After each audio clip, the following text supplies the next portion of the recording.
Some more news in the transfer portal. We'll keep you posted. I mean, so much has happened already. Multiple national champions. AJ Ferrari to UNC, Richard Figueroa to Oklahoma State, and now Ethan Styles, formerly of Oregon State, has entered the transfer portal and announced he's going to Ohio State University. This is a massive pickup for Ohio State. They needed a 149 in a big way. They were targeting Lachlan McNeil.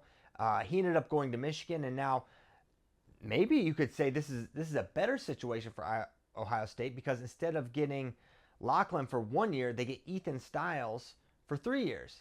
And also to mention, Styles beat Lachlan this year. Actually, they split. Ethan won the first one. Lachlan got him back at NCAAs, but I mean, Styles was a freshman All-American.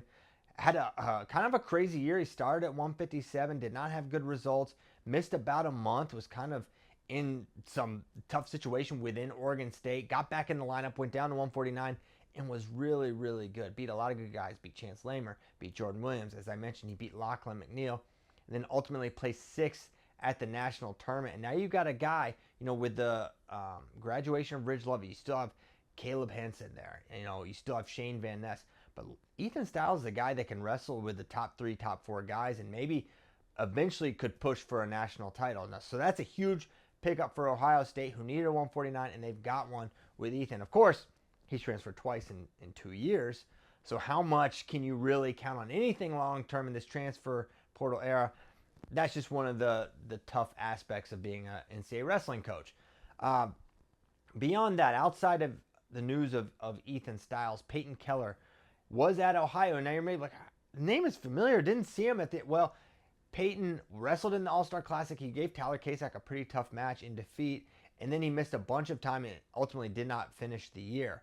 Entered the transfer portal and then very quickly committed to Oklahoma University. Great pickup for OU, from one OU to another. And for Keller, I'm curious if he stays down at 157. He was huge at this weight. Maybe he goes up to 165. I feel like he'd be really good at either weight class. Super tough from the top position. Great scrambler. This is a really big pickup for Oklahoma University and Coach Kish, as is Caleb Rachi from Iowa to UNI. Now, this year for Rachi, you didn't see him much. He wasn't a starter for the Hawks, but he had a really solid year. Last year, beat a number of really tough guys, and ultimately wasn't able to reach All-American status, but he was young, showed a lot of promise. I think UNI is a great fit for Rachi. His style, he's a grinder. He can go hard. He attacks legs.